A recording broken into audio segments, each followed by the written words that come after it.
It's 9:46. The Radio Wammo Breakfast. Kiwi. Time for a splash of trash with Nick Bassin from OK Magazine, okmagazine.com.au, joining us in Sydney. G'day there, Nick. How are you, Wammo? Very well, thanks. We're going to kick off with Lindsay Lohan and her latest revelations. Well, it's a slightly anticlimactic because she's not really revealing anything that we haven't known for some time, but she shockingly sold her story to a British tabloid, and she said that she used to mask her problems with alcohol, cocaine, and other mind-altering substances. Don't we all? Well, I mean, you do what you have to, really, to get through the day, don't you? That's right, yeah. And she goes into detail about when she hit rock bottom. She first checked into rehab after taking too much Ambien, which is a sleeping drug. Okay. And she woke up with her bathtub overflowing because she was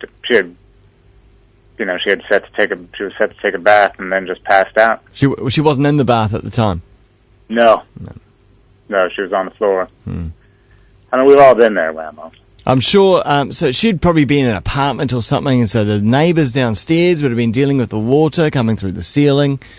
Would have been a nightmare. I'm sure it was a horrible nightmare for everybody involved. Yeah. And then she rang up her therapist and insisted on checking herself into rehab for a month. So, and she's also had a sex confession, so she's had some? Apparently. Right. Apparently she's into it. But she talks about her former relationship with Samantha Ronson, DJ in LA, who she says she didn't expect to fall in love with a woman. And she's the only woman she's been attracted to, and she'll probably end up with a boy next, she says. she's predicting. That's what she's saying. It didn't go that well, of course. It ended kind of nastily, and her family, Samantha Ronson's family, got involved, and her friends got involved, and everybody kind of ostracized poor Lindsay, and I'm sure she's still reeling from the experience. Yeah, no doubt. Well, you got to feel for the lass, somehow. What are you going to do? Yeah. Take cocaine, drugs, alcohol, have sex. Well, yeah, she's ticked all the boxes, really. Yeah. And now, a chap who I'm sure he's ticked a few boxes, especially when it comes to doing cool things like, flying helicopters and stuff. Prince William. Yeah, poor old Prince William. Everyone keeps asking him when he's going to get married. No one seems to be interested in much else. Not all of his charity work, or flying helicopters for that matter. But he keeps saying that you'll have to wait. A blind British serviceman Simon Brown asked him whether he'd be getting married anytime soon, and William said it's going to be a while yet. Right. Imagine that pressure. I mean, most of us don't now, who are unmarried don't have that constant pressure, do we? When are you getting married, man? It's like, what? Why? Who cares? Well, I would say that we probably get some pressure when we go home. The parents visit the family. Parents can pressure people sometimes, but certainly not from people that you just meet on the street. Yeah. Like poor old Prince William. Meanwhile, Kate Middleton is, I guess, just kind of hanging around. Sure, she's having a good time, though. Yeah. Do you think he's gonna drop her? He just doesn't know how to do it. It's all very awkward because there's all these expectations. But really, he wants to move on. My sense is that he's going to give the people what they want. Yeah. It may, like you said, be a while, but I think I don't know. Kate Middleton's meeting the family, Queen. And she's showing up to events by herself to represent them as a couple. I think this is where it's headed. It's just not the right time. And what's in her head? I mean, it's like you never hear any good things about people marrying into the rules. It sounds miserable. Yeah. It tends to go badly, doesn't it? Yeah. In all kinds of horrible ways. That's the trouble when you're anointed by God to lead a country. By God, isn't that interesting?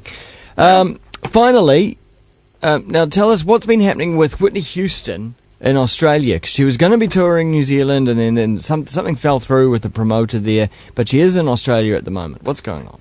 She is. She just gave what some would call problematic performance in Brisbane, where she apparently had a gravelly voice.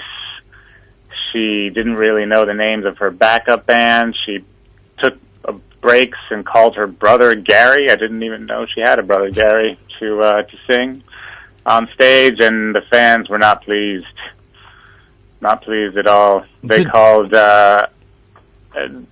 fans have been writing in on the internet, of course, where all fans get a voice, suggesting that she's well past her prime, that she was just horrendous, and they all want their money back. So she's kind of like Lindsay Lohan in the future. She's the future version of Lindsay Lohan after more drugs and more alcohol. It's possible. Although I would argue that Whitney Houston had a much more sizable career. Lindsay is turning out to have been more of a flash in the pan, whereas Whitney Houston had several albums that were hits. So did she? Do we know? Did she get into that quivering lip on at all? You know, where she gets to the high notes and the bottom lip starts going. Do we know? That's my favorite part in any concert. But yeah, I think she had a hard time. So there was probably more convulsions than just quivering lips. I did see a little bit of footage on the news last night, and to me it looked like Krusty the Clown coming out and performing. Well, I mean, that's yeah. You know, sure. You know, where he's like, you know, he's trying to put on a performance, he's not really into it, and then he walks off to the side of the stage, straight away, cigarette in the mouth. Yeah. Can't be bothered with this. Just phoning it in. Yeah. Putting a stamp on it. Yeah. Sending in the post. Yeah. Hand over your cash. I mean, you would. Yeah. You would at this point. She's been through quite a bit. Maybe she needs to go get a pep talk with Mick Jagger or something. I mean, here's a guy who knows how to perform, well into his 60s. Still doing it. Still very slim and energetic. That's right. That's right. He needs to take her under his wing. Well, yeah, she could do worse. Yeah. All right. Hey, thanks, Nick. Really appreciate that. Thank you, Wammo. Of course, you can find those stories in the... Maybe not the Whitney Houston one. I just added that one in there. But the other stories in the OK Magazine coming out next week. And also check out the website as well, okmagazine.com.au.